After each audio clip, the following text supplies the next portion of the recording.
Hi viewers, welcome to our channel. ప్రస్తుతం మనతో పాటు సీనియర్ జర్నలిస్ట్ దాము బాలా సార్ ఉన్నారు. వారితో మాట్లాడదాం. నమస్కారం సార్. నమస్తే. సార్, వాలంటీర్ల వ్యవస్థ పైన ఇప్పటికి కూడా ఒక గందరగోళమే ఉంది సార్. అంటే చంద్రబాబు నాయుడు గారు అప్పుడు హామీ ఇచ్చారు ఎలక్షన్స్ కంటే ముందర, వీళ్ళని కంటిన్యూ చేస్తాను, శాలరీ కూడా పెంచుతానని చెప్పేసి.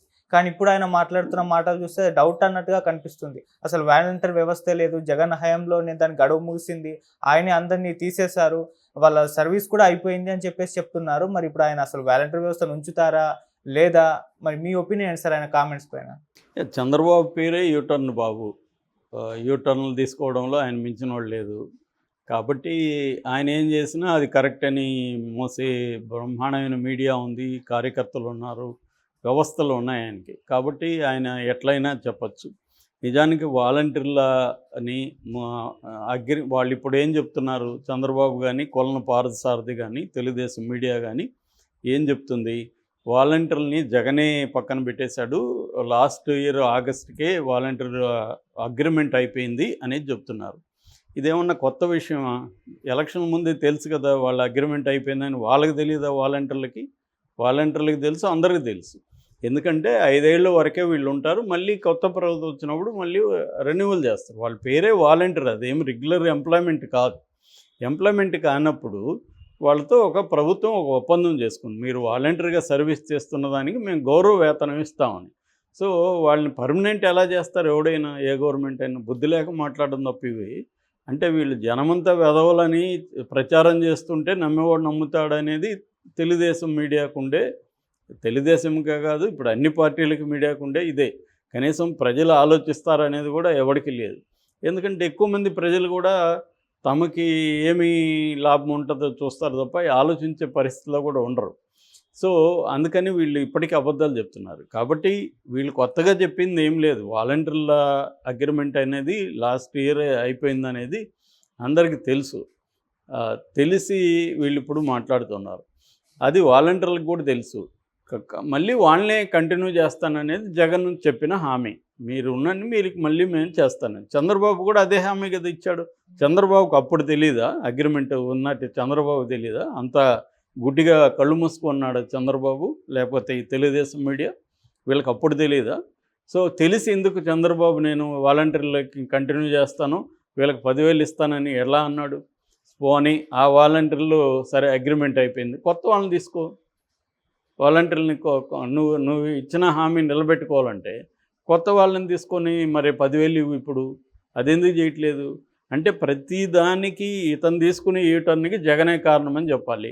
ఇప్పుడు 6 సూపర్ 6 హామీలు నెరవేర్చట్లేదు, దానికి జగనే కారణము. వరదలు వచ్చాయి, వరదల్ని డీల్ చేయడంలో ఫెయిల్యూరు, దానికి జగనే కారణము. ఇట్లా ప్రతిదానికి జగనే కారణం అని చెప్తే మరి ఇంక చంద్రబాబు ఎందుకు?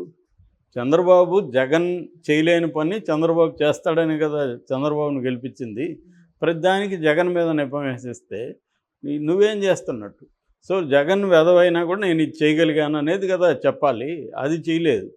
సో ఇతను ఏంటంటే వాలంటీర్ల మీద ఎప్పుడూ చంద్రబాబు మంచి అభిప్రాయం లేదు, కంటిన్యూ చేయాలని లేదు. విధి లేక ఎన్నికలలో అనేక సమూహాలని మోసం చేసినట్టే వాలంటీర్లను కూడా చంద్రబాబు ఒక తప్పుడు హామీ ఇచ్చి మోసం చేశాడు. ఆయనకి క్లియర్గా తెలుసు ఈ రాష్ట్రంలో ఇది కొత్తగా ఏర్పడిన రాష్ట్రము, ఈ రాష్ట్రానికి ఆర్థికంగా బలంగా లేదు, అప్పుల్లోనే ఉంది.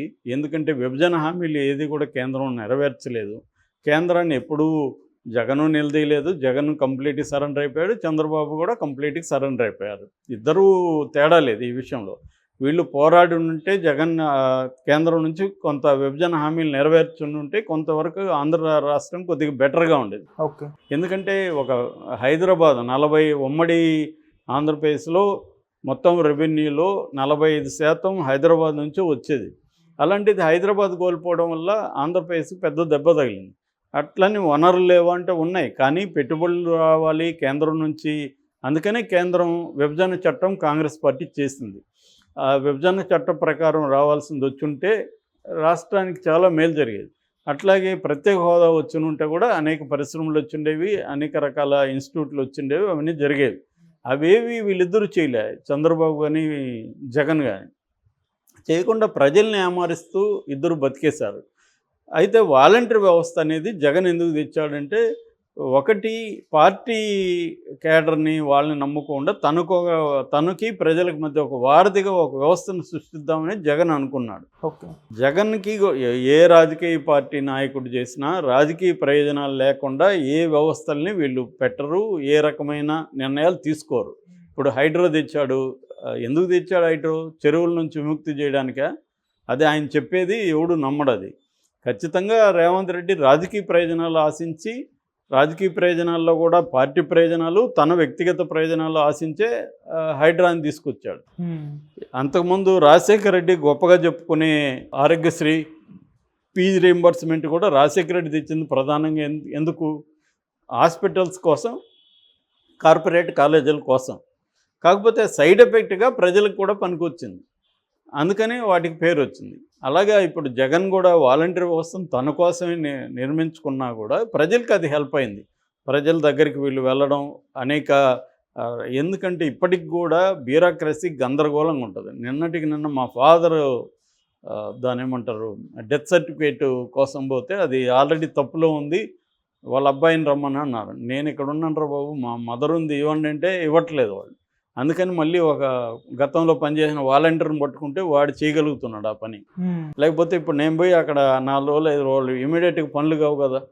సో ఇలాగా వాలంటీర్ అనేవాడికి ఈ వ్యవస్థలతో అంతా అలవాటు ఉంటుంది కాబట్టి వాడు పోయి డీల్ చేసుకొని, అరే బాబు అతను రాలేడు, వాళ్ళ మదర్ ఉంది, ఆమె ఇస్తుంది, నేను చూస్తానని కోఆర్డినేట్ చేసుకొని తెచ్చుకుంటాడు.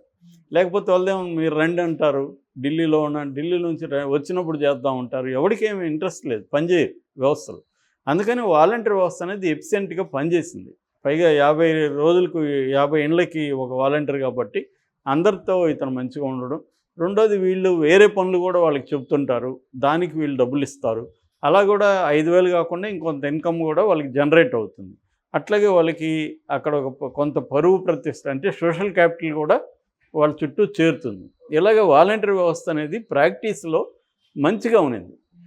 అయితే చంద్రబాబు కానీ పవన్ కళ్యాణ్ వీళ్ళందరూ ఏమనుకున్నారంటే జగన్ బలాలలో వాలంటీర్ వ్యవస్థ ఒక బలం కాబట్టి దీన్ని దెబ్బ కొట్టాలంటే వీళ్ళ మీద అబద్ధాలు చెప్పాలని డిసైడ్ అయిపోయి ఇద్దరు. చంద్రబాబు కొన్ని అబద్ధాలు చెప్పాడు. వీళ్ళు ఆడవాళ్ళు మగవాళ్ళు లేని టైంలో పోయి ఆడవాళ్ళు ఉన్నప్పుడు తలుపులు తడతారన్నాడు. అది కొంత నెగిటివ్ వచ్చింది. దాని తర్వాత వీళ్ళేంది గోన్సెన్సుల ఉద్యోగమా, ఇది ఒక ఉద్యోగమా అని కూడా మాట్లాడాడు. సో ఇవంతా నెగిటివ్ వచ్చింది. పవన్ కళ్యాణ్ ఇంకా ఎక్స్ట్రీమ్కి వెళ్ళిపోయి మహిళల మిస్సింగ్కి వాలంటీర్ల కారణం అని చెప్పాడు. మళ్ళీ ఆయన కూడా రాజకీయ నాయకుడే కాబట్టి నేను అలా చెప్పలేదు, ఏదో కవర్ చేసుకున్నాడు. ఇలాగా వీళ్ళిద్దరూ వాలంటీర్ల వ్యవస్థ పట్ల ఎప్పుడు కూడా సుముఖంగా లేరు.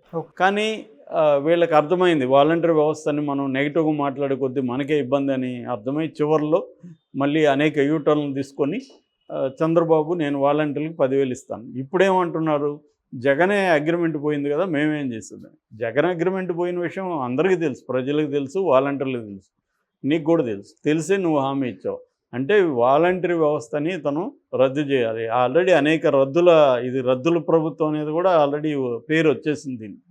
ఎందుకంటే CBSE రద్దు, ఇంగ్లీష్ మీడియం రద్దు, జగన్ పథకాలన్నీ రద్దు, తర్వాత ఇప్పుడు లేటెస్ట్గా సచివాలయాలు రద్దు, వాలంటీర్ రద్దు, ఇలాగ అన్నీ రద్దులు చేసుకుంటూ పోతున్నారు. వీళ్ళు కొత్తవి ఎవరు ఉన్నవి అమలు చేయరు.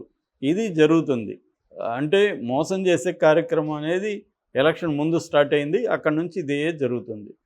సో ఇది జరిగి ఇప్పుడు ఏంటంటే తన వైఫల్యాలను కప్పిపుచ్చుకోవాలి కాబట్టి ప్రతిదానికి జగన్ మీద వేయడం. సరే జగన్ అగ్రిమెంట్ అయిపోయింది, అతను మోసపూరితంగా చేశాడు, నువ్వు చెయ్యి, మంచిగా చెయ్యి. మరి పర్మనెంట్గా ఇచ్చే వాళ్ళకి ఇప్పుడు అసలు నువ్వేమీ చేయకుండా అతను కనీసం 5 ఏళ్ళకి పెట్టాడు కదా, నువ్వు అసలు పెట్టకుండా అది ఒకటి చెప్తున్నారు. రెండోది ఏం చెప్తున్నారు, వాలంటీర్లు అందరూ వైసీపీ కార్యకర్తలు అని. మళ్ళీ వీళ్ళు ఏం చెప్తారు, 1,00,000 మంది మాత్రమే రిజైన్ చేశారు. వైసీపీ కార్యకర్తలు అయితే మొత్తం రిజైన్ చేసేవాళ్ళుగా, ఎందుకు రిజైన్ చేయలేదు? ఎవడైనా కామన్ సెన్స్ ఉండేవాడు ఆలోచిస్తాడు కదా. 2,66,000 మంది ఉంటే 1,00,000 మంది వరకే రిజైన్ చేశారనేది వాళ్ళే చెప్తున్నారు. అంటే 1,60,000 మంది ఉన్నారు కదా, వాళ్ళు జనైనే కదా, వైసీపీ కార్యకర్తలు కాదు కదా, మళ్ళీ వాళ్ళకి ఇవ్వచ్చు కదా ఉద్యోగాలు. ఈ 1,00,000 మంది ఓకే, వాళ్ళు వైసీపీ వాళ్ళు పక్కన పెట్టు, వీళ్ళకి ఎందుకు ఇవ్వలేదు? ఫస్ట్లో మరి 3 నెలలకు ముందు ఏం చెప్పారు, గవర్నమెంట్ వచ్చిన తర్వాత కూడా మేము ఇస్తాము, వీళ్ళని ఎలా ఉపయోగించుకోవాలో చూస్తున్నాము ఎఫిషియెంట్గా అని చెప్పారు. మళ్ళీ ఏమో 50 ఇండ్లకి ఒకరు కాకుండా మొత్తం గ్రామానికి ఒకరు, సచివాలయానికి ఇంతమందిని అలాగా కేటాయిస్తామని చెప్పారు. మళ్ళీ మంత్రులు తలో ఒక మాట చెప్పారు. నిన్న కూడా కొలను పార్థసారథి వీళ్ళని వివిధ డిపార్ట్మెంట్లో పెడతామని చెప్పాడు.